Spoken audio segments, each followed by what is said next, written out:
Le COR, donc l'organisme qui est censé faire les prédictions sur le système des retraites, a publié un nouveau rapport. Est-ce que, selon toi, le système français de retraite par répartition est en faillite ? Il est très fortement déséquilibré. On a un État qui est endetté, qui subventionne un système de retraite qui est en réalité beaucoup plus en déséquilibre que les 5 milliards. On a pas mal de sujets qui sont des bombes à retardement. Une partie de la TVA sert à financer les retraites. C'est finalement la soutenabilité de la dette française qui est en grande partie due à ce système des retraites. Est-ce qu'on peut vraiment compter sur notre retraite ? Est-ce qu'on aura quelque chose ? Chaque décennie de perdu, finalement, ça double quasiment l'effort d'épargne. Si on veut avoir un niveau de vie équivalent à celui qu'on a durant sa vie active, ou en tout cas satisfaisant, on se doit d'avoir une retraite supplémentaire. Nos grands-parents pouvaient compter sur la retraite par répartition. Quand on prendra notre retraite tous les deux, on aura beaucoup moins d'actifs pour la payer.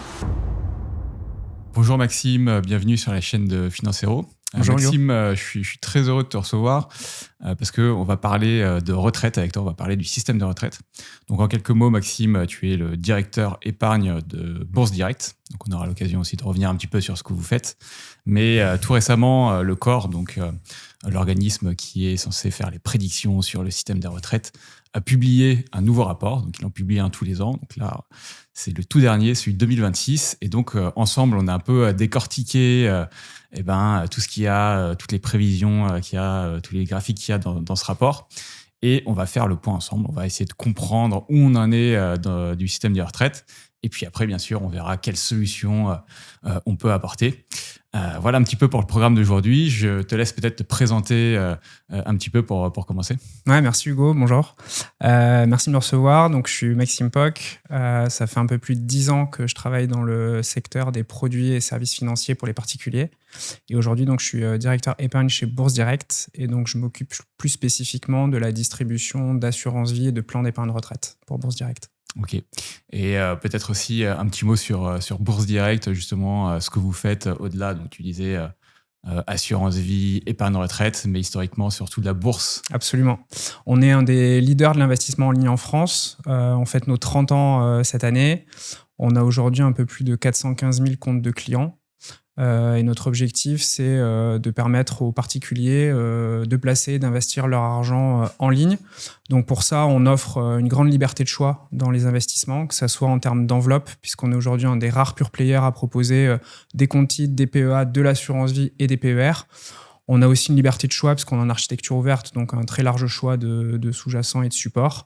Voilà, donc à peu près tout ce qui permet d'investir, vous le proposez en termes d'enveloppe. Exactement. Vous avez toutes les enveloppes. Exactement, et on le fait de façon très compétitive en termes de frais, parce que voilà, on a une promesse également digitale, ce qui nous permet de proposer des frais très compétitifs pour un maximum de performance pour nos clients. Super. Et comment est-ce que tu t'es comment est-ce que tu es arrivé à te renseigner, à t'intéresser au sujet des retraites ? Est-ce que c'est seulement d'un point de vue professionnel ou est-ce qu'il y a d'autres raisons qui t'ont amené à t'intéresser à ce sujet ? Je dirais que c'est à la fois professionnel et personnel. Déjà, le premier point, c'est qu'on en parle quand même beaucoup. Ouais. On en parle de plus en plus. Je trouve que le débat se polarise aussi beaucoup sur les retraites. On a beaucoup plus de positions un peu dogmatiques sur les retraites. Et donc, je trouve malheureusement, le débat est de moins en moins apaisé sur le sujet des retraites. Moi, à titre personnel, comme je suis un jeune actif comme toi, c'est aussi un sujet, je pense, qui personnellement nous amène quelques questions sur l'avenir du système des retraites et à quoi ressemblera notre retraite plus tard. Et après, c'est vrai que de par mon parcours professionnel, il y a forcément des liens entre l'épargne, l'investissement et la préparation de la retraite. Donc voilà, c'est un peu tout ça qui, mis bout à bout, fait que forcément, je m'intéresse au sujet de la retraite et ça m'intéresse également du coup de bien comprendre comment ça fonctionne pour donner des clés de lecture à nos clients pour préparer sereinement cette nouvelle étape de vie. Super. Justement, des clés de lecture, on va essayer d'en donner et je te propose de commencer par la base, à savoir peut-être représenter un petit peu comment fonctionne le système de retraite en France.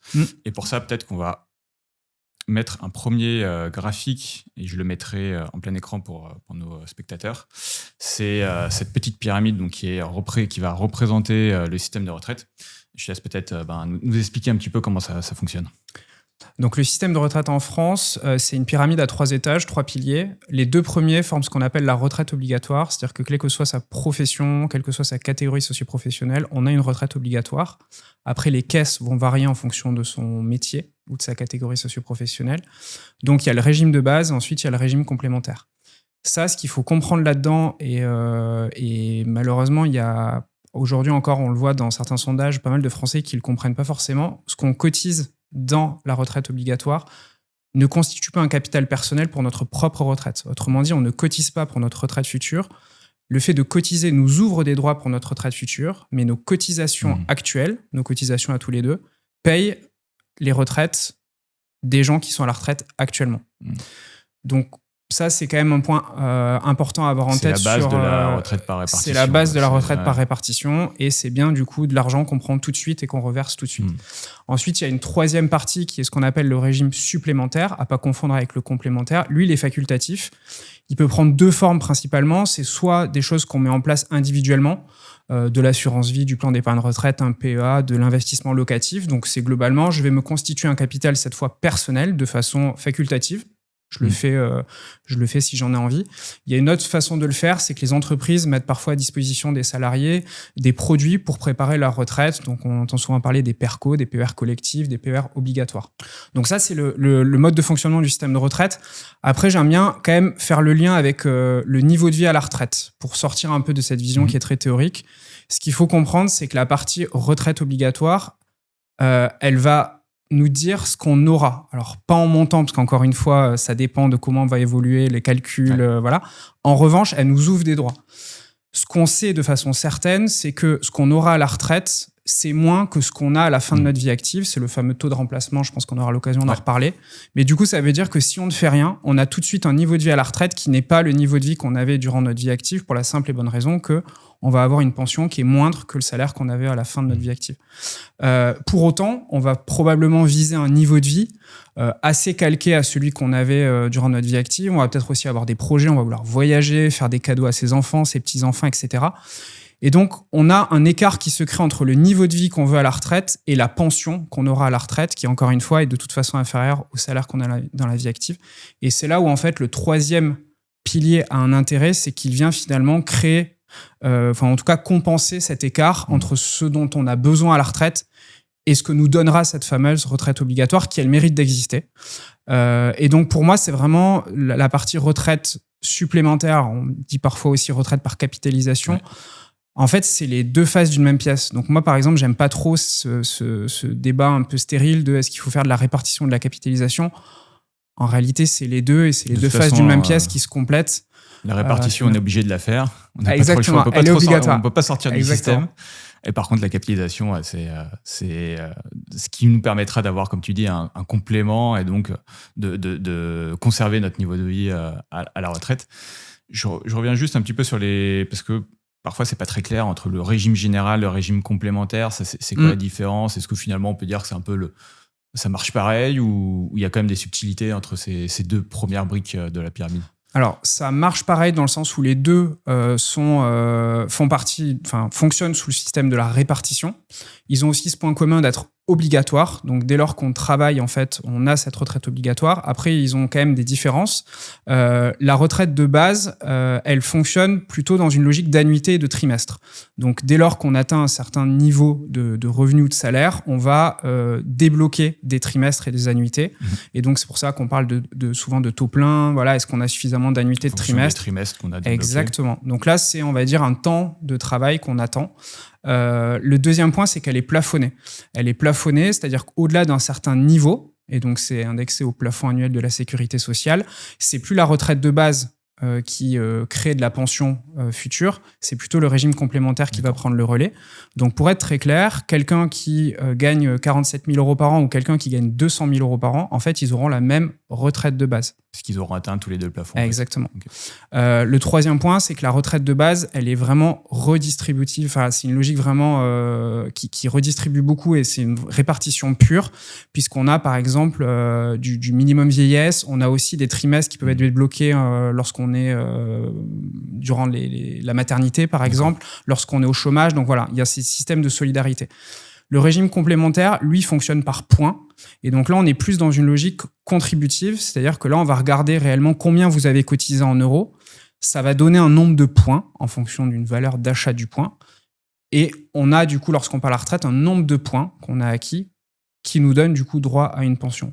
Et donc là, pour le coup, ça vient vraiment en complément de la retraite de base pour des gens qui ont des salaires assez élevés. C'est pas tant la retraite de base qui va générer leur pension, c'est souvent plus le complémentaire, voire le supplémentaire. Ok, super. Non, très clair. Bah, écoute, justement, donc, ce système par répartition, il est quand même beaucoup critiqué ces derniers temps. Et en particulier, des gens nous disent, en fait, le système français, il est en faillite. Alors, est-ce que c'est vrai? Est-ce que, selon toi, le système français de retraite par répartition est en faillite? Alors, on aime bien mettre des mots qui font parler, qui font peur. Il n'est pas en faillite. Le Conseil d'orientation des retraites est assez clair là-dessus. Et je pense même qu'il faut l'être. Il n'est pas en faillite. En revanche, il est déséquilibré. Il est très fortement déséquilibré. Donc, faillite, ça voudrait dire on ne peut plus payer. C'est vraiment, faut imaginer quelqu'un qui est en surendettement, il ne peut plus rien payer du jour au lendemain. On n'est pas dans cette situation-là. Pour autant, il ne faut pas non plus minimiser la situation. C'est qu'on est en très fort déséquilibre. Le Conseil d'orientation des retraites affiche pour l'année 2025 un déséquilibre de 5 milliards sur le système des retraites. Donc, on a à peu près 422 milliards de dépenses pour 417 de ressources. Je pense qu'on rentrera après dans le détail des ressources. Et du coup, ce 5 milliards, ce qu'il faut avoir en tête, c'est que, la trajectoire future qui est projetée est assez préoccupante, puisqu'aujourd'hui, on a 5 milliards de déficit. En 2070, on projette 80 milliards. 80 milliards, c'est quand même une sacrée somme. Et la deuxième chose sur laquelle il faut quand même aussi être très clair, et ça, on ne le voit pas forcément, c'est qu'en réalité, ce 5 milliards, il est un peu en trompe-l'œil, parce qu'en réalité, si on regarde les ressources du système et ce qu'il dépense, il y a beaucoup plus que 5 milliards de déséquilibre, parce qu'en fait, il y a des systèmes un petit peu de transfert où en fait, on amène des ressources au système de retraite par des budgets de l'État, de façon générale, indirectes, qui viennent alimenter ça. C'est pas que les cotisations qui viennent nourrir les retraites, mais c'est aussi d'autres prélèvements à droite à gauche pour, entre guillemets, combler les fuites. Exactement. Et on sait qu'en plus, l'État est aujourd'hui en déficit d'à peu près 5% du PIB.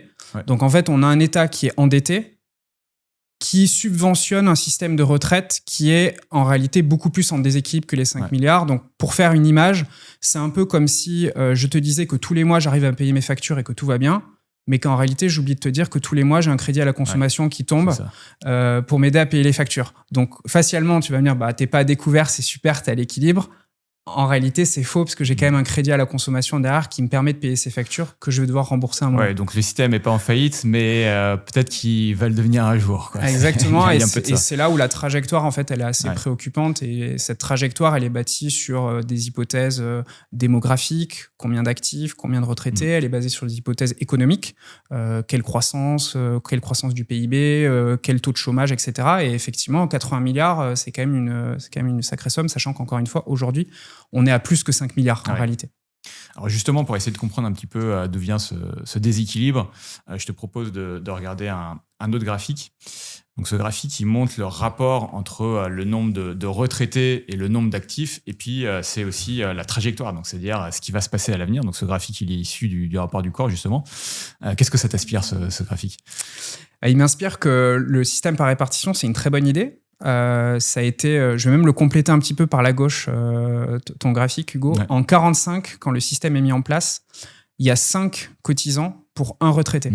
Et donc, quand on revient à ce qu'on disait au début, c'est j'ai des gens qui travaillent, qui cotisent pour tout de suite payer les pensions. Encore une fois, c'est pas je constitue un capital personnel pour plus tard, c'est je prends l'argent des actifs tout de suite et je le verse aux retraités. Donc forcément, quand on a 5 actifs pour un retraité, c'est une formidable idée. Aujourd'hui, on voit qu'on a 1,8 actifs pour un retraité et on voit qu'en 2070, on a 1,3 actifs pour un retraité. Et donc, dans un système qui se base justement sur le ratio entre le nombre de cotisants et le nombre de retraités, puisqu'on est sur de la redistribution immédiate, on voit tout de suite qu'en fait, la situation démographique actuelle et future, elle est très différente de la situation démographique qu'on a connue en 1945 lorsque le système il a été inventé. Et c'est cette évolution démographique qui aujourd'hui fait peser en fait un poids arithmétique, enfin, c'est purement des maths sur le système de retraite et qui fait qu'en réalité, on n'a plus suffisamment de cotisations pour payer les pensions de retraite qu'on doit payer tout le temps.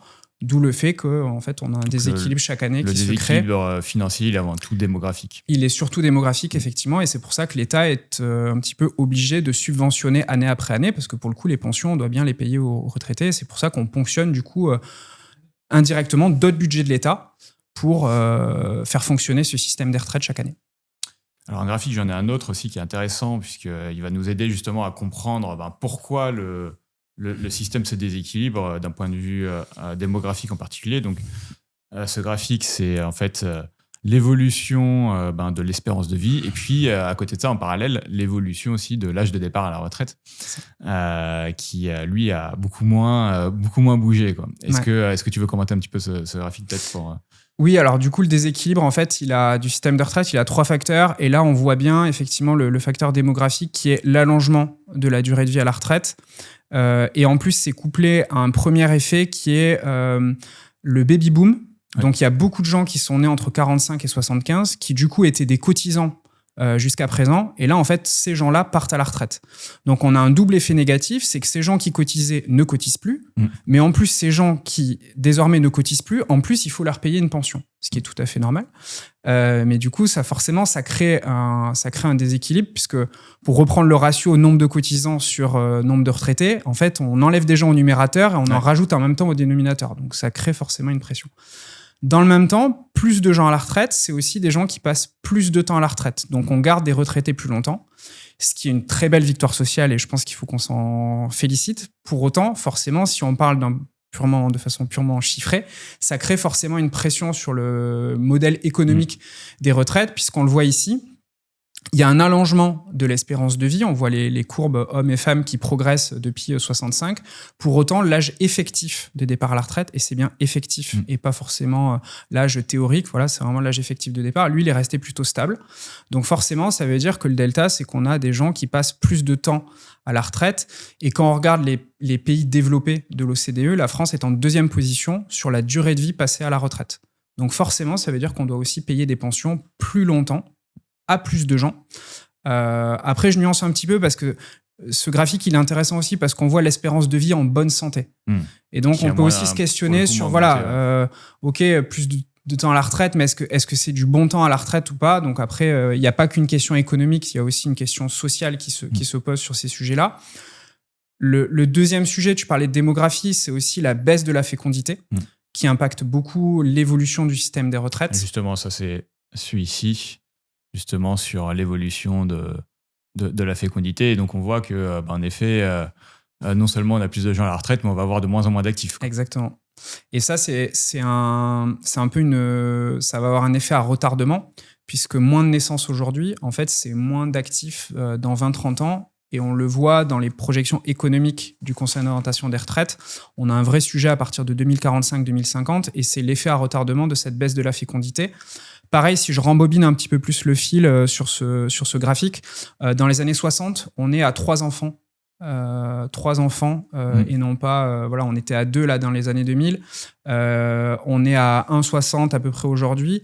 Dans le rapport de l'année dernière, le Conseil d'orientation des retraites se basait sur 1,80 enfants par femme. Et là, il a revu les hypothèses qui lui semblent plus réalistes par rapport à ce qu'on constate aujourd'hui, à 1,45 enfants par femme. Et donc ça, forcément, moins de naissances, c'est moins d'actifs. Donc c'est moins de cotisations, puisqu'il y a moins d'actifs pour cotiser. Pour autant, tous les gens qui sont aujourd'hui actifs seront à la retraite demain, il faudra leur payer des pensions. Et donc, on a un effet à retardement. Et c'est là où se projeter quand même sur quelques décennies, c'est intéressant. Et les travaux du corps, de ce point de vue-là, sont intéressants. Et c'est de là, en fait, que vient le déficit qui passe de 5 milliards à 80 milliards dans les prochaines années. Et donc, le corps prévoit que l'indice de fécondité va continuer à baisser et se stabiliser autour de 1,45. Oui. Ce qui veut dire qu'à l'avenir, il y aura aussi moins d'actifs pour payer nos propres retraites. C'est ça. Et finalement, parce que parfois on entend dire que le problème, c'est le problème des baby-boomers, mais en fait, non, ce problème, il va se prolonger, il va perdurer.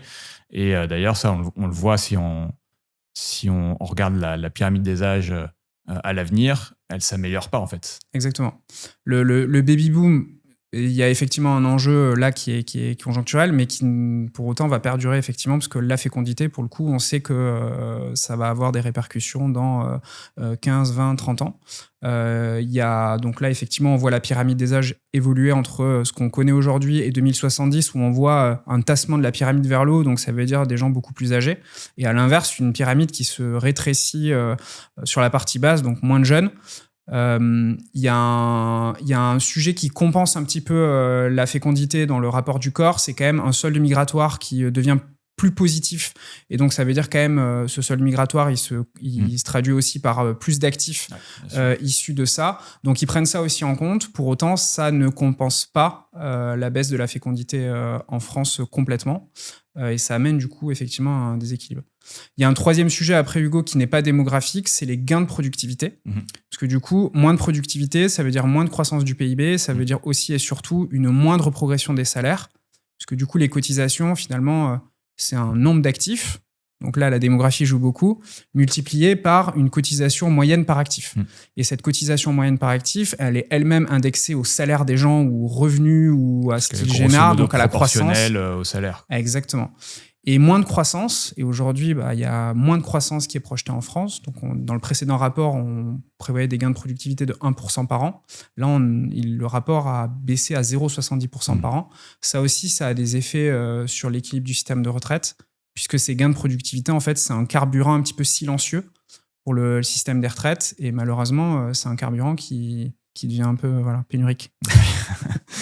Alors dans ces conditions, on comprend bien que le système, d'un point de vue financier, il a du mal à s'équilibrer.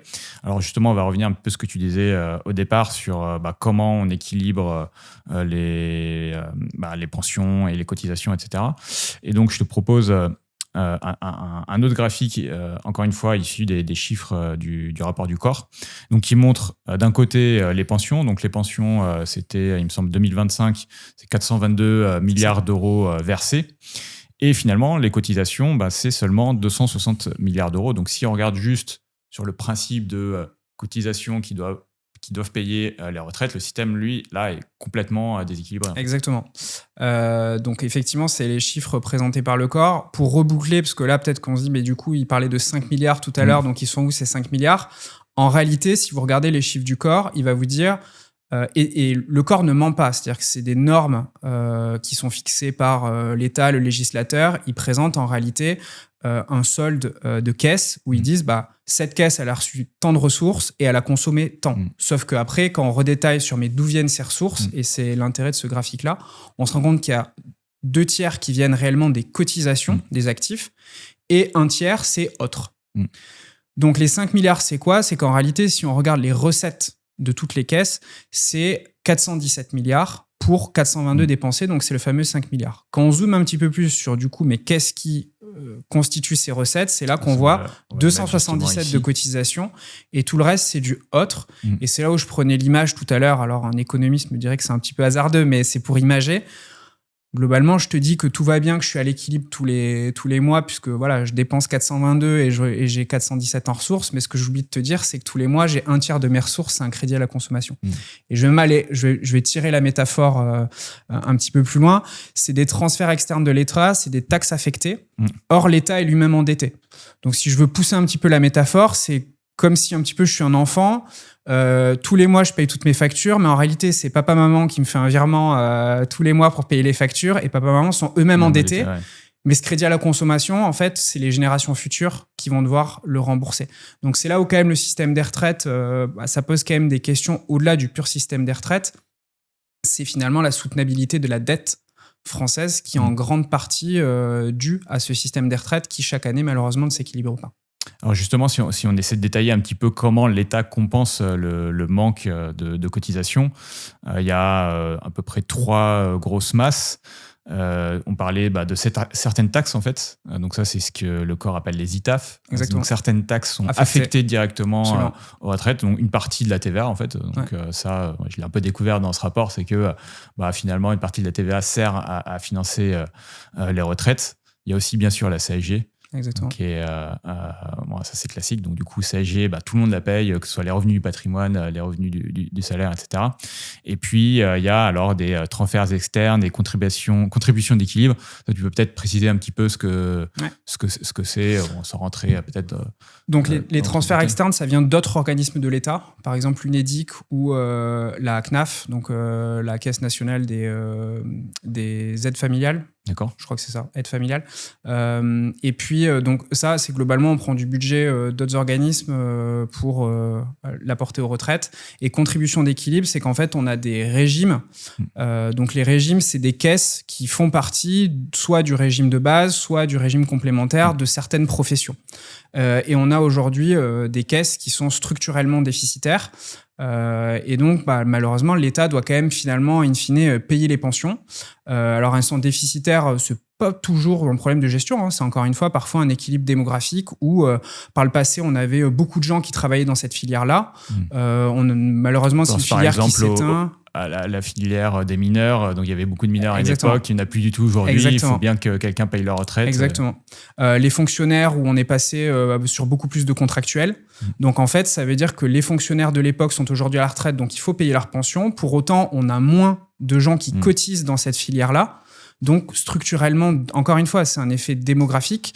Donc je ne rentrerai pas dans le débat de est-ce que c'est une histoire de gestion ou pas. Il y a quand même un poids démographique qui fait que ces régimes-là sont en déséquilibre. Et donc, comme on a pris un engagement vis-à-vis de ces personnes-là, il faut payer les pensions, l'État vient un petit peu à la rescousse pour amener des contributions d'équilibre à ces régimes-là. Et donc, forcément, c'est compté dans les recettes.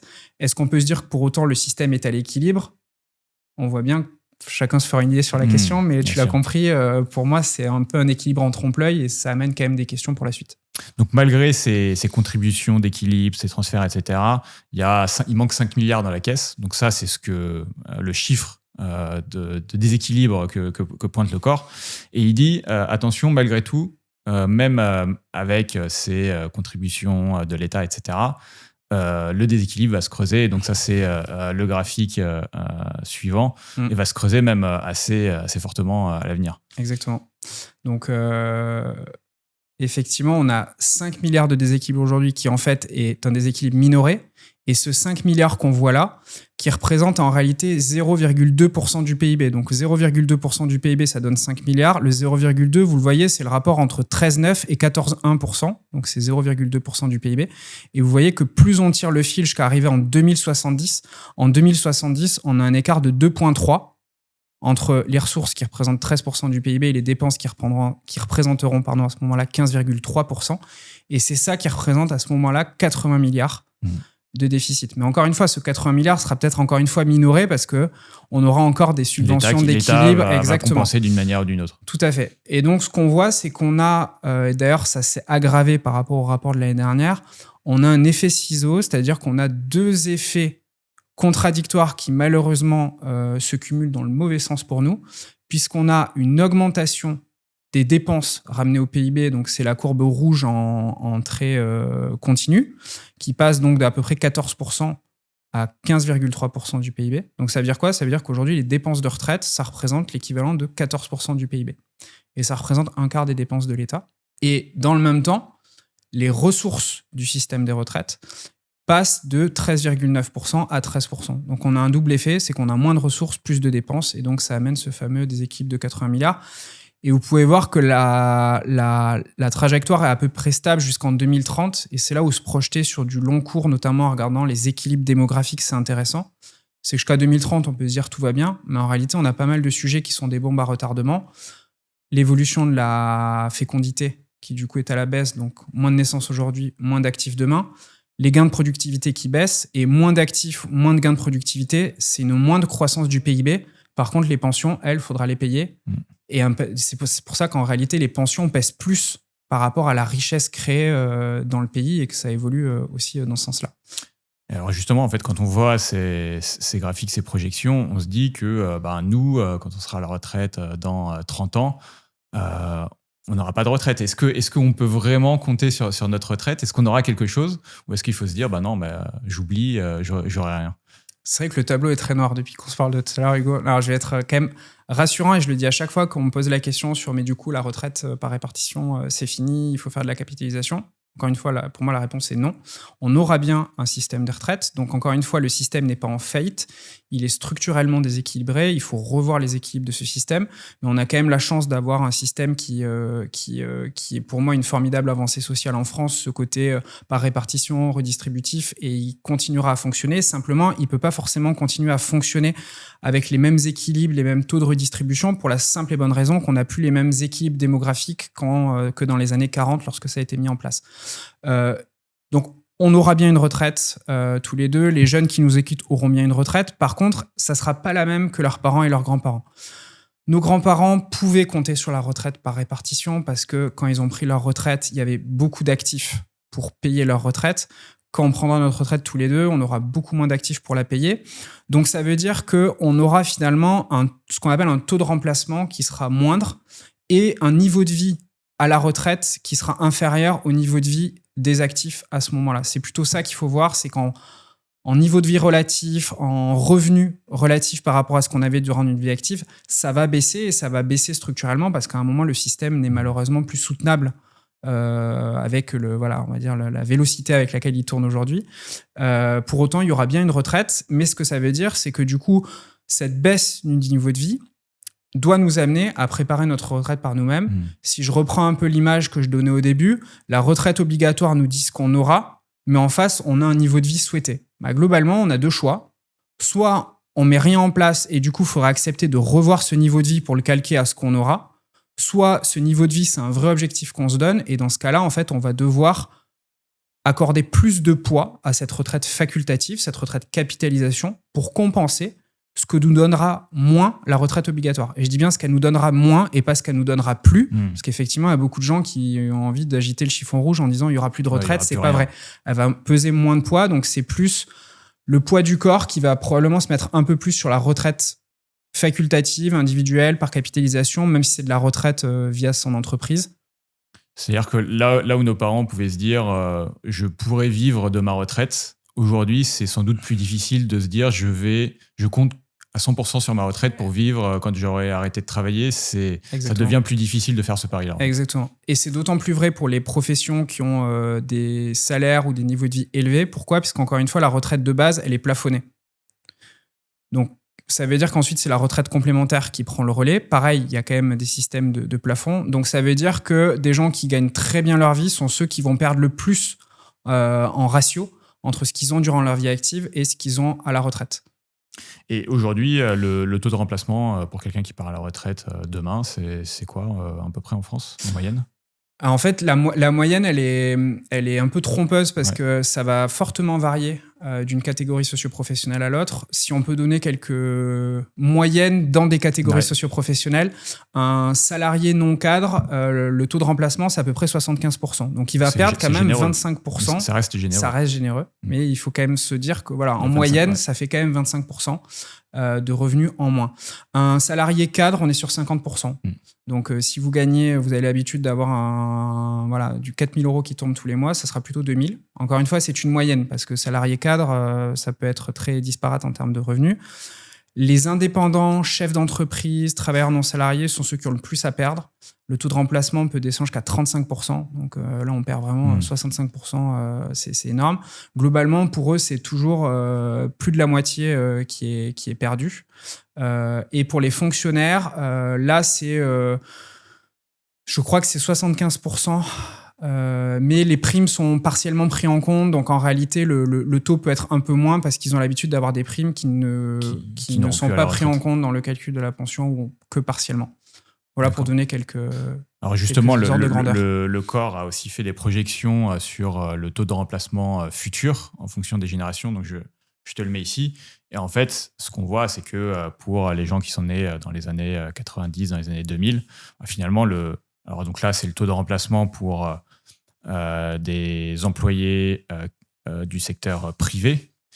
Et en fait, on passe en dessous, a priori, on passera en dessous de 50% pour ces gens-là. Donc, les gens qui aujourd'hui entrent dans la vie active, leur retraite ne couvrira que 50% des revenus qu'ils ont actuellement. Quoi. Exactement. Donc, c'est ça. Donc, on voit qu'on a une tendance qui est effectivement à la baisse tout simplement, puisqu'on revient sur le système des équilibres.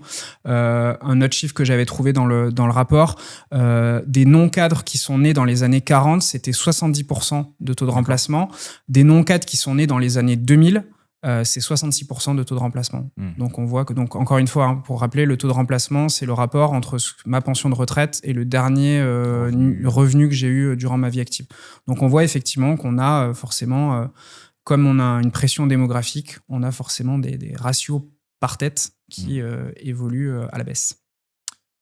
Écoute, je te propose un dernier graphique pour boucler sur le rapport du corps. C'est celui du niveau de vie, donc qui découle forcément du taux de remplacement. Et ce graphique qui montre que finalement, le niveau de vie des retraités a beaucoup, beaucoup progressé ces dernières années. Et va malheureusement pas mal régresser les années à venir. Ouais. Je vais te faire un commentaire en 2 temps, présenter la tendance grise, en fait, ce qui s'est passé les dernières années, et la tendance rouge. Je pense que la tendance rouge, elle découle de ce qu'on a dit précédemment. La tendance à la hausse, elle a été beaucoup liée à la montée en charge des régimes complémentaires qui ont été mis en place, en particulier dans les années 80. Et donc aujourd'hui, on a un niveau de vie des retraités qui est équivalent. Alors c'est une moyenne encore une fois, équivalent au niveau de vie de la population dans son ensemble.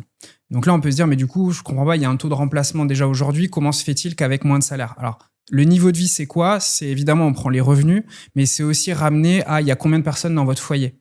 Des actifs, ils ont les enfants à charge, ils ont un crédit immobilier à payer. Peut-être qu'un retraité n'a plus les enfants à charge, donc moins de dépenses contraintes. Peut-être que voilà des charges incompressibles. C'est aussi le patrimoine qu'ils ont pu accumuler pendant toute leur vie. Il y a une épargne effectivement qui amène des revenus du patrimoine qui est plus conséquent parce que le patrimoine effectivement a été constitué au fil du temps. Donc aujourd'hui, on a des retraités et d'ailleurs parmi les pays que regarde le corps, la France est le deuxième pays après l'Italie où le niveau de vie des plus de 65 ans est le plus élevé.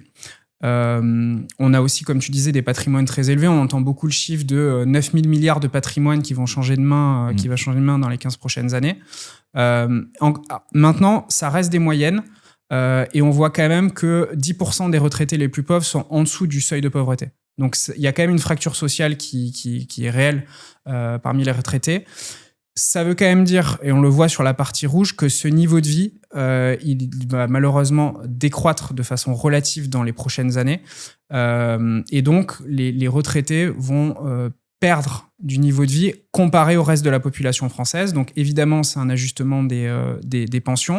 Et il y a un deuxième effet également, c'est que jusqu'à présent, les pensions sont beaucoup indexées au niveau des prix, alors que les actifs ont en fait une indexation des salaires qui est plutôt liée à la croissance du PIB, produit intérieur brut, et des prix. Donc, ils ont un double effet de croissance.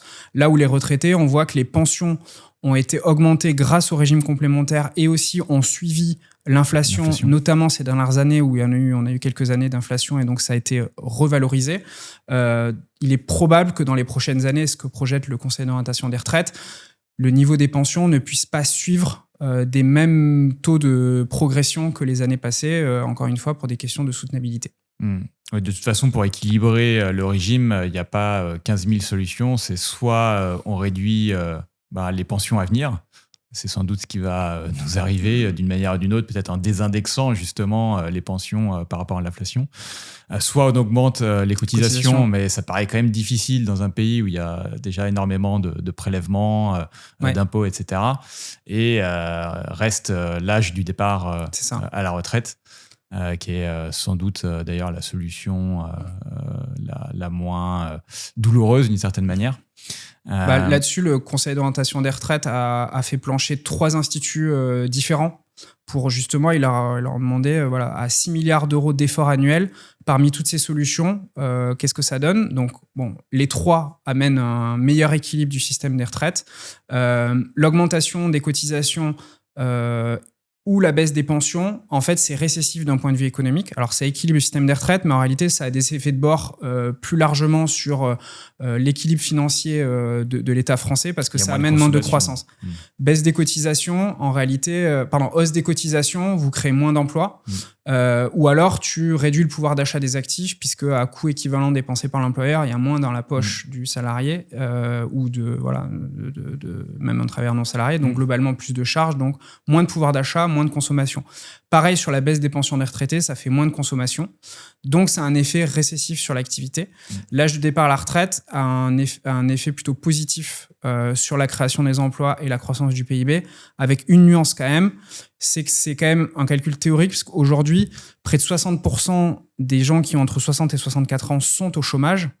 Donc, c'est quand même un pari de se dire qu'allonger l'âge de départ, on va avoir plus d'emplois. Ça suppose une politique quand même de l'emploi des seniors efficace, parce que sinon, on va juste déporter des dépenses de retraite vers des dépenses de chômage ou d'invalidité. Donc voilà, ça suppose quand même un accompagnement pour s'assurer que ces gens-là qu'on maintient théoriquement en activité restent bien en activité et sont en capacité de rester en activité aussi.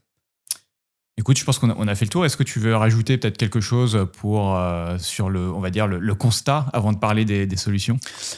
Rapidement, si je devais résumer, le système par répartition n'est pas en faillite. Il est très fortement déséquilibré. Ce déséquilibre va progresser. Ce déséquilibre est plus élevé que ce qu'on peut voir facialement.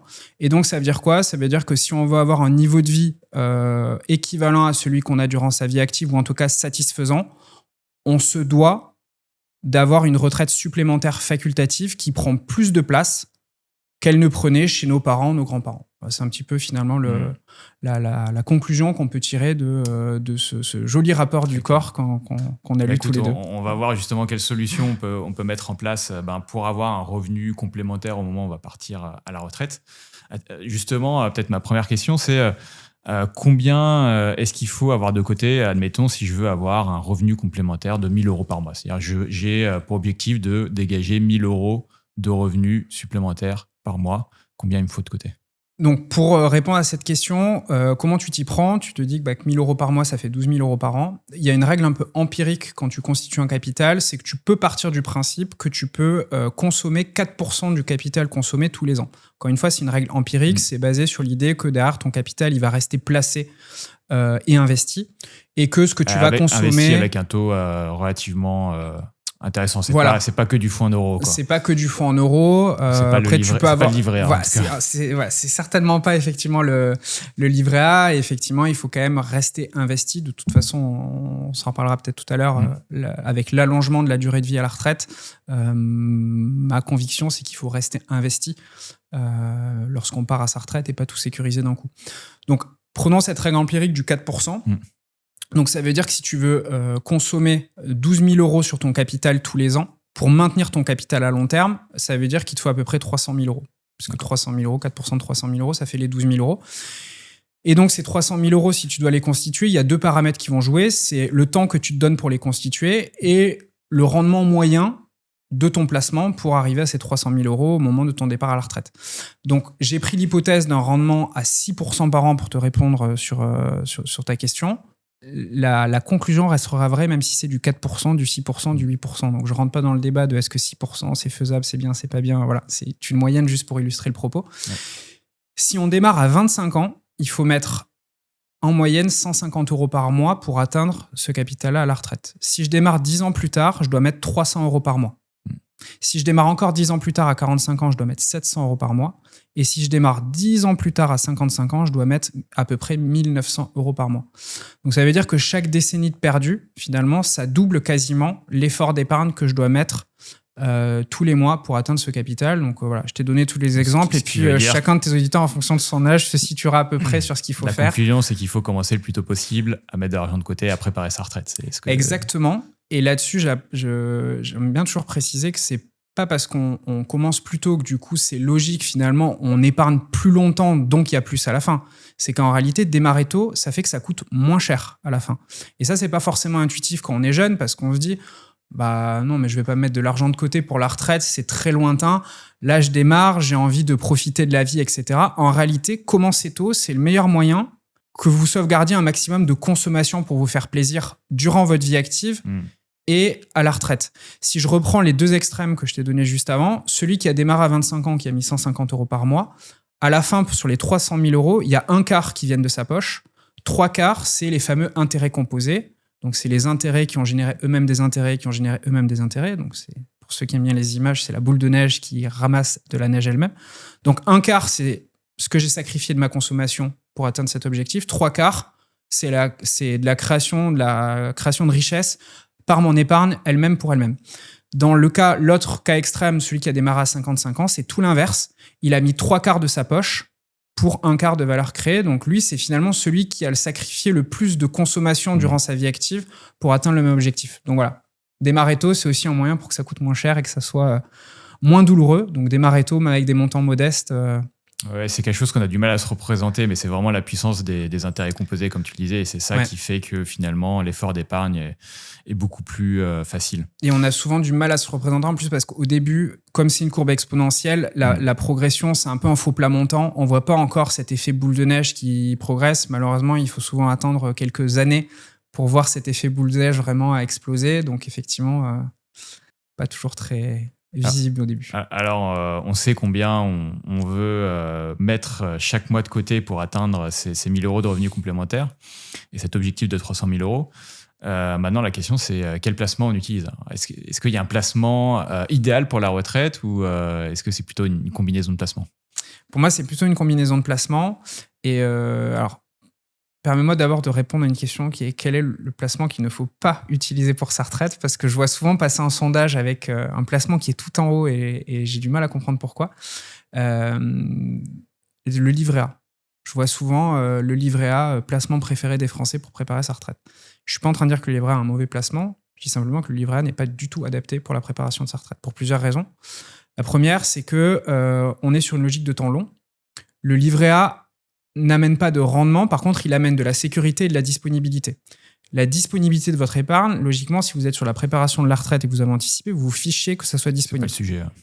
En revanche, je ne dis pas que c'est un mauvais placement. Si c'est pour l'épargne de précaution, de l'épargne à court terme, un voyage dans un an, pourquoi pas? Là, je réponds à la question de la retraite. Le deuxième sujet, c'est que le rendement, il est défini en fonction de l'inflation. L'inflation, c'est très important quand on prépare sa retraite, parce qu'il faut voir, c'est que vous mettez de l'argent de côté que vous ne consommez pas aujourd'hui pour le consommer plus tard à la retraite. L'objectif, c'est que votre placement, il batte l'inflation. Sinon, aujourd'hui, vous ne consommez pas 100 €.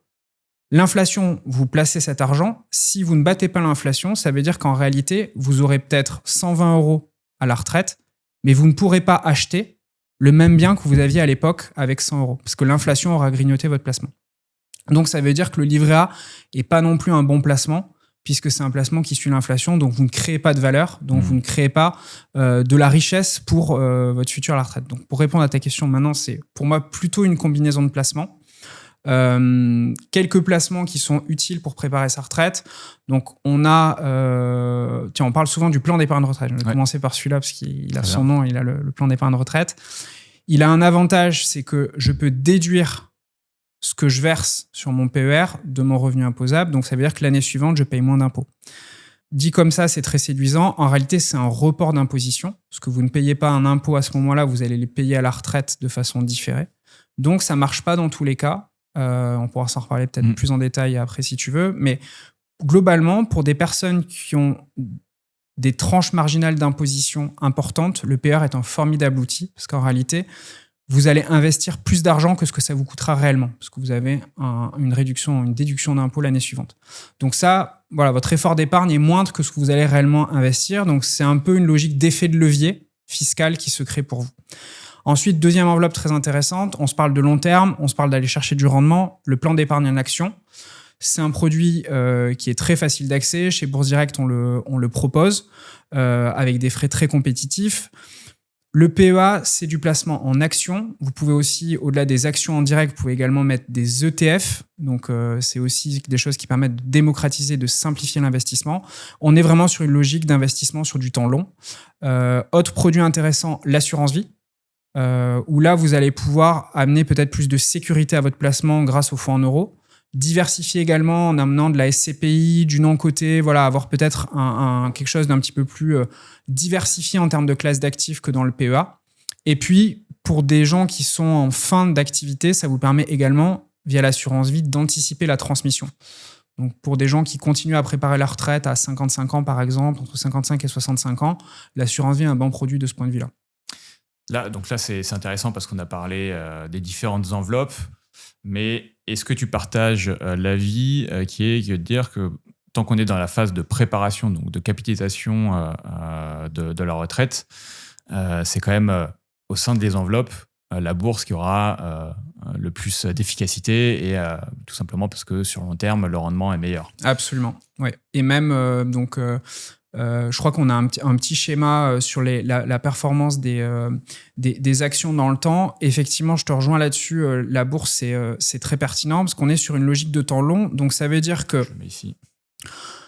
Quand on choisit ces supports, on doit toujours arbitrer entre 3 critères que malheureusement en finance, on ne peut pas satisfaire tous ensemble. C'est le rendement, la sécurité et la disponibilité de l'épargne.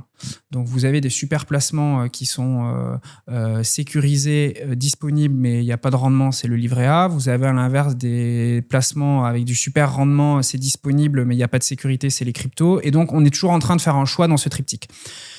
L'avantage, c'est que si on anticipe au-delà de cette mécanique des intérêts composés, c'est qu'on peut se permettre d'avoir une allocation qui amène plus de risques à court terme. Donc, on va avoir des placements qui sont volatiles à court terme, mais on se fiche de cette volatilité à court terme parce qu'on est dans une logique de long terme.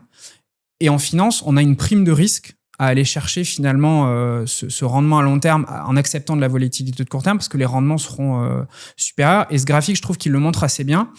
On a regardé du coup le rendement annuel des actions monde dividendes réinvestis entre 1950 et 2017. Donc on a quand même passé beaucoup de cycles économiques dedans. Si vous investissez avec un horizon d'1 an, vous voyez que dans le meilleur des cas, c'est le haut de la courbe verte tout à gauche, vous pouvez faire plus 45%. Ça, c'est dans la meilleure année. Voilà, c'est la meilleure année entre 1950 et 2017. Vous faisiez plus 45%. La pire année, vous faites moins 40%. Donc, il est clair que si on débattait sur c'est quoi le meilleur placement pour acheter un bien immobilier l'année prochaine, on se dirait pas que c'est d'aller à 100% en action. Clairement. Quelqu'un qui a 30 ans et qui prépare sa retraite, on va plutôt le placer complètement à droite dans le schéma et donc il investit avec un horizon de plus de 15 ans. Ce qu'on voit là, c'est que dans le pire des cas, vous voyez la petite borne rouge, on est quand même positif et c'est de l'ordre de, dans le pire des cas, dans la pire période de 15 ans entre 1950 et 2017, il aurait fait en moyenne plus 5% par an. La médiane est à plus 10% par an, plus 12%, je crois. Et dans la meilleure période des 15 ans, c'est plus 20% par an. Donc, la morale de l'histoire, c'est que même sur des placements qui paraissent risqués, en fait, c'est risqué, oui, mais à quel horizon de temps ? C'est là où, du coup, sur la préparation de retraite, pour reboucler sur ta question, effectivement, la bourse, les actions sont des très bons véhicules parce qu'ils permettent d'amener du rendement. Et l'horizon réduit en réalité le risque puisqu'en fait, on moyenne finalement les rendements et on se passe un petit peu de périodes plus chahutées. Et du coup, dans cette logique, est-ce que le point de départ, ça ne devrait pas être le PEA ? Si je suis un jeune actif, j'investis en actions. L'enveloppe la plus efficace pour investir en actions aujourd'hui, ça reste quand même le PEA. Oui. Je vais te faire un peu, de mon point de vue, le cycle de vie un peu générique peut-être des enveloppes et des placements. Après, c'est pas forcément un conseil en investissement parce que ça dépend de chacun, ça dépend de la situation, il faudrait creuser un peu plus. Là où je te rejoins, c'est que le PEA, l'ouvrir jeune, c'est très intéressant parce qu'effectivement, on va investir dans les actions, que ce soit en actions en direct ou en ETF, et on est dans une logique de long terme. Le deuxième sujet, c'est qu'on a un avantage fiscal du PEA qui se débloque après 5 ans. Donc, le fait de l'ouvrir tôt, ça veut dire que vous atteignez les 5 ans qui vous ouvrent cet avantage fiscal, qui est quoi ? C'est vos gains sont exonérés d'impôts passé 5 ans. Vous l'avez finalement assez vite. Et donc, même si vous utilisez votre PEA pour de la retraite, mais aussi un achat immobilier, payer les études des enfants dans 15-20 ans, cet argent, lorsque vous allez le retirer, vous n'allez pas payer de fiscalité sur les gains. Donc, l'ouvrir le plus tôt possible, c'est très pertinent. Donc, dès le début de sa vie active, c'est très pertinent. Et de ce point de vue-là, nous, on a lancé, par exemple, des investissements programmés chez Bourse Direct avec des frais très bas pour justement démocratiser ce PEA chez les jeunes générations.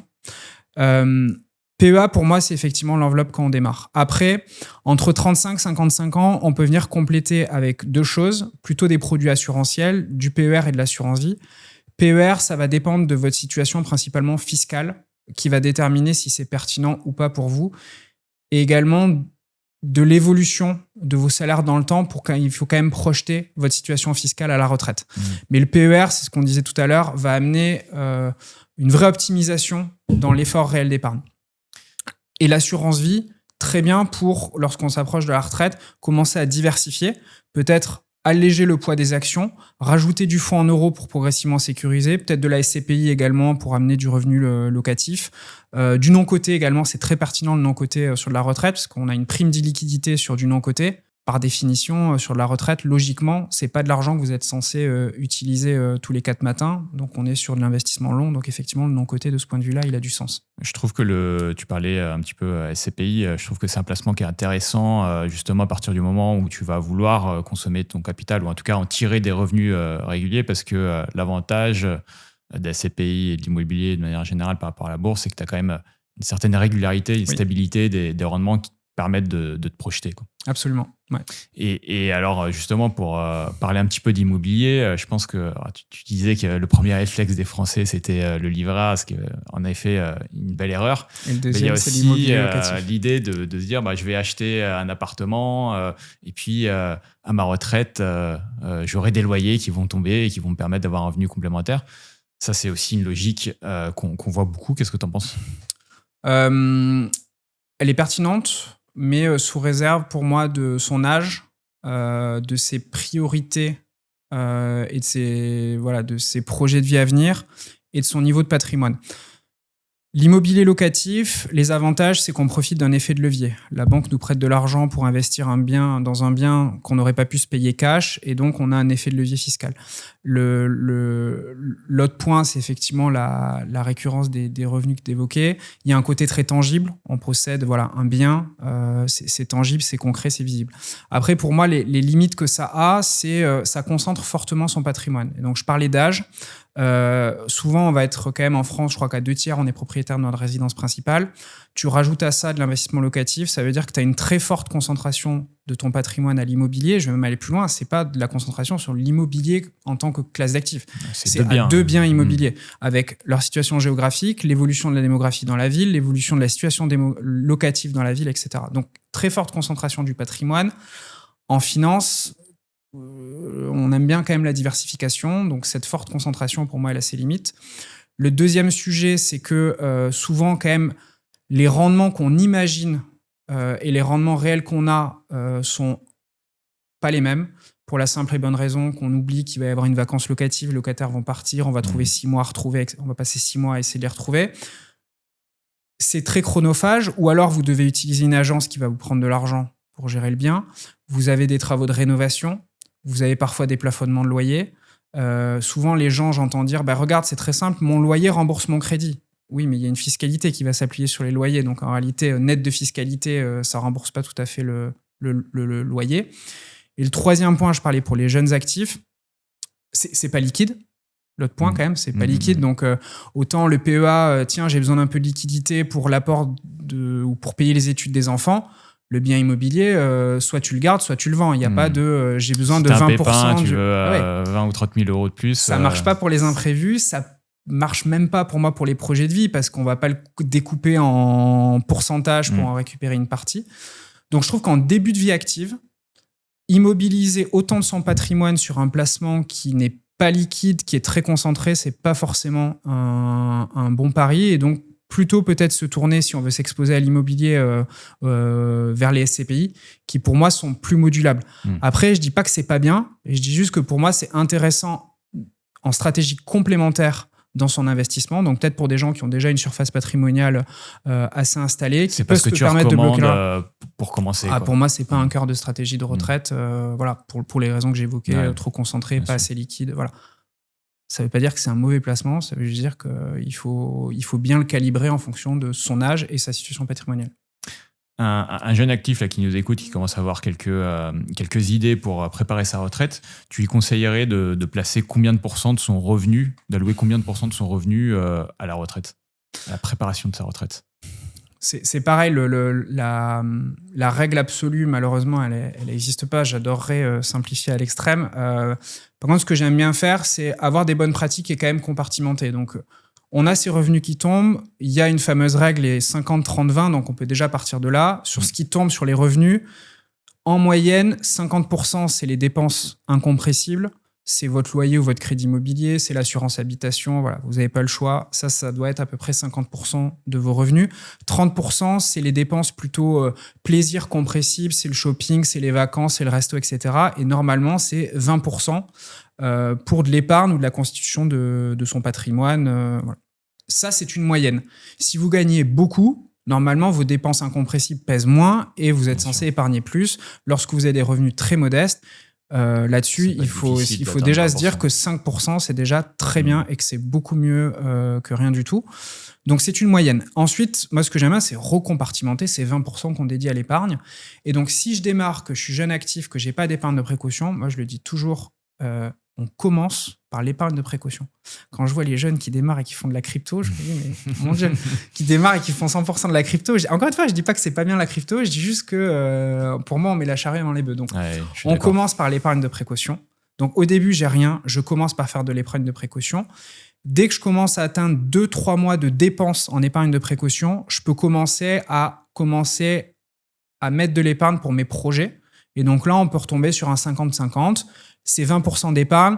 La moitié, je continue sur de l'épargne de précaution. Et donc là, le livret A est très bien. Des fonds en euros en assurance vie, c'est très bien. Et de l'épargne projet. Épargne projet, peut-être un petit peu de PEA, un petit peu d'assurance vie avec un mix action fonds en euros. Et lorsque ça y est, j'ai mon épargne de précaution, bah là, je commence à aller sur projet, retraite, etc. Donc, c'est des schémas. Maintenant, vous l'avez compris, la retraite, notre meilleur allié, et il est gratuit. Mais par contre, on ne peut pas l'acheter, c'est le temps. Donc, le plus tôt, le mieux. Maintenant, tu vois, je ne veux pas donner un règle de pourcentage, c'est plutôt une logique. Mais je ne dirais pas pour autant à un jeune qui démarre dans la vie active de tout de suite partir en 100% ETF pour la retraite alors qu'il n'a pas d'épargne de précaution. Bien sûr. Parce qu'en fait, il a besoin de son épargne de précaution. Si demain, il a quelque chose qui casse dans son appartement et qu'il a besoin de 500 € pour le changer, ben en fait, il ne les aura pas. Ou alors, il devra casser son plan d'épargne en action avant ses 5 ans, c'est pas bon.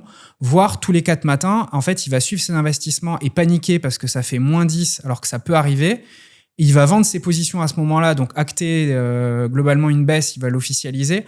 Donc le mieux pour investir à long terme de façon sereine et pas bouger avec les bruits du marché, c'est surtout d'avoir son épargne de précaution pour se dire qu'en fait, pour les besoins de demain et après-demain, j'ai mon livret A. Là, je suis vraiment dans une logique de long terme et du coup, je fais des choix de long terme avec des actifs volatiles à court terme.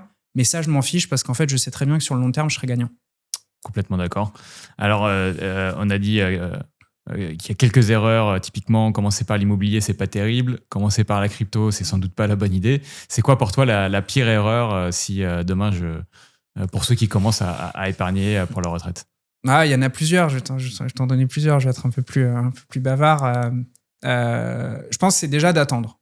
Alors, il y a plein de raisons d'attendre. C'est j'attends de gagner un peu plus, j'attends d'y voir un petit peu plus clair, j'attends. En réalité, on n'est jamais vraiment complètement prêt.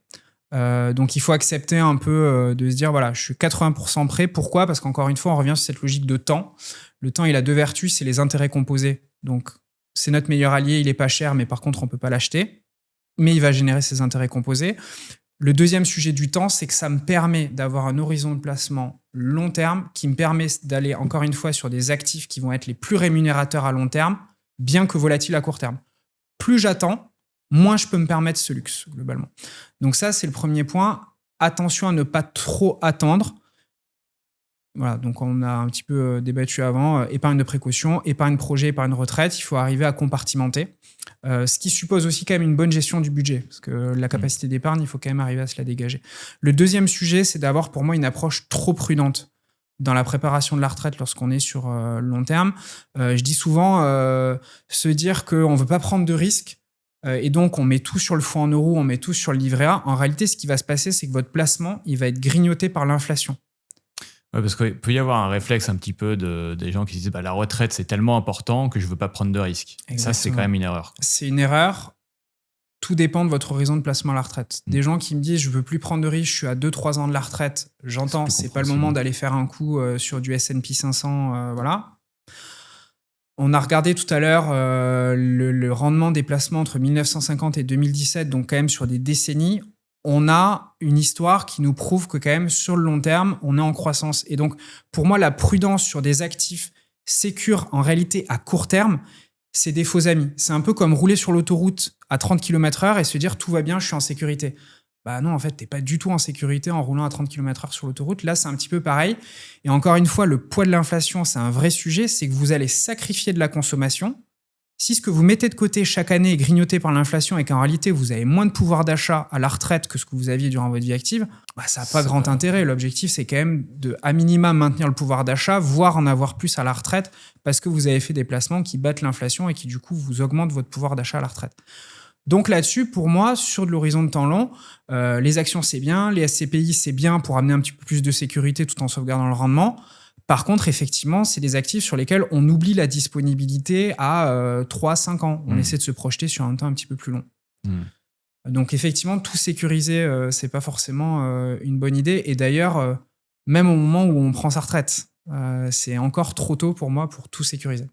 Alors justement, au moment où on reprend sa retraite, tu as certaines enveloppes fiscales, en particulier les enveloppes assurantielles, assurance vie et PER, qui te permettent de sortir en rente viagère. Donc ça peut être assez séduisant parce qu'on se dit, je transforme mon capital en un revenu à vie, dont je connais le montant. Est-ce que ça, tu penses que c'est une bonne idée typiquement ? Il y a des avantages, il y a des inconvénients, comme sur beaucoup de sujets.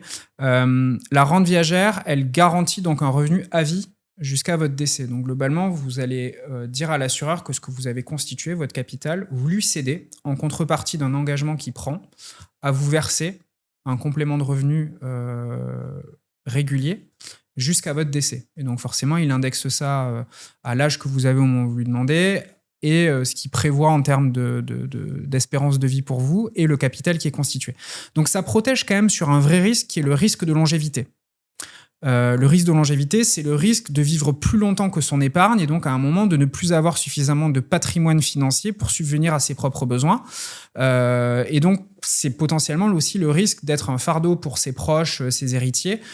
Surtout, on l'a vu tout à l'heure avec l'allongement de l'espérance de vie, mais pas forcément l'allongement de l'espérance de vie en bonne santé, avec des situations de dépendance qui vont devenir de plus en plus préoccupantes en France. Des dépenses de santé, des dépenses de maisons de retraite, etc. Donc, il y a certaines personnes qui se disent moi, en fait, cette rente viagère, c'est quand même un confort parce que j'ai la garantie de toucher 200, 300 euros tous les mois. Et ça, pour moi, c'est me couvrir contre un vrai risque. Après, c'est le principe des assurances. Statistiquement, vous êtes perdant. Par contre, c'est un vrai confort psychologique de se dire que c'est quand même très rassurant d'avoir ce revenu complémentaire. Je dis statistiquement, vous êtes perdant parce qu'en fait, à un moment, c'est un jeu à somme nulle. L'assureur, il vous garantit un revenu à vie en fonction de votre espérance de vie. Mais globalement, il est gagnant. C'est que statistiquement, vous allez mourir avant l'âge qu'il avait prévu. Et donc, lorsque ça arrive, en réalité, le capital que vous lui avez cédé, il est perdu. Donc, si vous avez le malheur de mourir un an après la conversion en rente, tout ce qui est resté est complètement perdu. Alors, sauf des options de rente, de réversion, etc. Mais sur une rente simple, cet argent, il est perdu. Donc, ça veut dire que, par exemple, il n'y a rien qui revient à vos bénéficiaires, à vos héritiers. Cet argent, il est définitivement cédé à l'assureur. Et puis, la rente, elle est irréversible. Une fois que vous avez dit que vous voulez de la rente, c'est irréversible. Donc, pour moi, là-dessus, c'est bien d'éviter les extrêmes. C'est bien d'éviter l'extrême de la rente viagère parce que globalement, on fait un pari un petit peu sur votre durée de vie. Par contre, il y a des gens qui vont aimer ce côté à vie. Et à l'inverse, sortir tout en capital en une fois, c'est pas forcément non plus une bonne idée, notamment sur les produits assurantiels, assurance vie et PER. Pourquoi ? Pour des questions de fiscalité. Sur l'assurance vie, vous avez un abattement tous les ans sur ce que vous sortez. Mieux vaut sortir régulièrement en consommant au maximum l'abattement plutôt que de sortir tout d'un coup où vous allez être plus fiscalisé. Alors après, selon les besoins de chacun, mais si c'est un revenu régulier, mieux vaut calibrer ce complément de revenu pour consommer l'abattement et pas beaucoup plus. Ça vous permet de sortir sans fiscalité. Le PER, pareil. Pourquoi ? Parce que l'argent que vous avez versé, il réintègre votre impôt sur le revenu. Si vous avez versé beaucoup durant votre vie active, vous prenez le risque d'avoir des niveaux de revenus sur cette année-là qui sont énormes et donc d'avoir une taxation très importante. Donc, pour moi, la bonne stratégie, c'est soit un mix de rente viagère et de capital, soit un mix de rente viagère et de capital dit fractionné. Donc, vous avez par exemple 50 000 euros et vous dites, en fait, je veux 5 000 euros pendant 10 ans. Ou alors, vous faites que du capital fractionné si l'idée de rente viagère vous plaît pas parce que vous savez que globalement, statistiquement, vous êtes perdant. Voilà. Il y a un autre problème aussi avec la rente viagère, c'est que le capital, il arrête de fructifier en fait à partir du moment où il le transforme en rente. Tu as raison. Or, quand on parle à la retraite à 65 ans, on a potentiellement 20, 25, 30 ans, peut-être même plus pour les plus chanceux. Et finalement, l'horizon d'investissement, même au moment où je pars à la retraite, il est encore relativement long, alors même si on le consomme progressivement. Et donc, ça permet même à ce moment-là de continuer à faire fructifier le capital. Faire fructifier, à prendre d'une certaine manière des risques, toujours par rapport à ce qu'on a vu dans le graphique, où en fait, la probabilité de perte, même sur la bourse, décroît avec le temps. Donc, c'est quoi un petit peu la stratégie de sortie une fois qu'on est à la retraite? Comment est-ce que toi, tu piloterais justement tes investissements à ce moment-là? Alors, je dirais, pour moi, il y a 4 principes derrière ça. Le premier, tu viens de le dire, en fait, c'est de ne pas tout sécuriser d'un coup. Donc effectivement, la rente, on sécurise tout d'un coup, c'est on prend le capital et on le convertit en rente tout de suite, donc c'est très sécure, on sait combien on aura, etc. Par contre, on ne profite pas de la croissance des marchés financiers dans ce temps-là. Donc pour moi, ne pas tout sécuriser d'un coup, effectivement, allongement de la durée de l'espérance de vie à la retraite, 25 ans, c'est très long en termes d'horizon d'investissement. Donc pour moi, il faut rester investi en partie. Ça ne veut pas dire faire forcément du 100% action, mais ça veut dire quand même effectivement introduire une part plus conséquente de fonds en euros, d'obligataires, de SCPI, mais quand même, pour moi, il faut garder une poche action pour continuer à aller chercher du rendement sur le long terme. On parlait tout à l'heure de la règle empirique des 4%. Il faut chercher un placement qui bat les 4%. Encore une fois, il faut continuer à battre l'inflation. C'est toujours la même logique. Le deuxième point, donc, c'est cette fameuse règle des 4% qui peut être une bonne boussole, de se dire, voilà, je vais ponctionner, 4% de rendement. Voilà, je ponctionne 4% de mon capital tous les ans. Et je cherche d'avoir une allocation qui me permet d'aller chercher les 4%.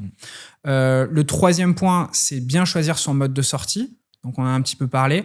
Pour moi, on évite le capital unique, surtout sur les produits assurance vie et PER, si le capital est conséquent, parce que malheureusement, vous allez perdre beaucoup d'argent à travers la fiscalité.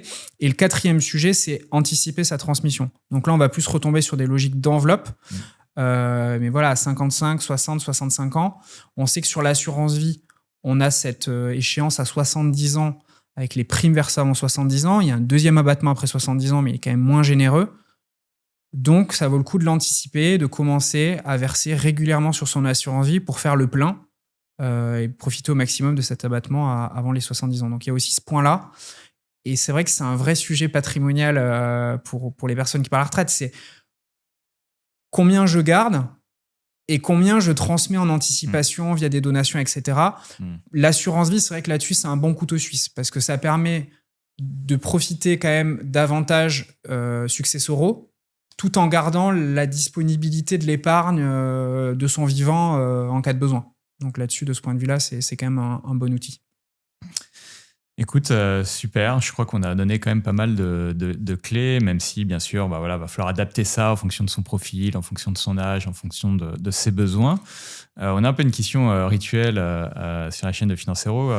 C'est une question qui est un peu plus personnelle. Toi, aujourd'hui, comment est-ce que tu prépares ta retraite? C'est quoi un petit peu ta stratégie personnelle? Et puis, est-ce que tu arrives à tout faire avec les placements de Bourse Direct? Ouais, alors moi aujourd'hui j'ai une stratégie qui est basée sur 3 enveloppes.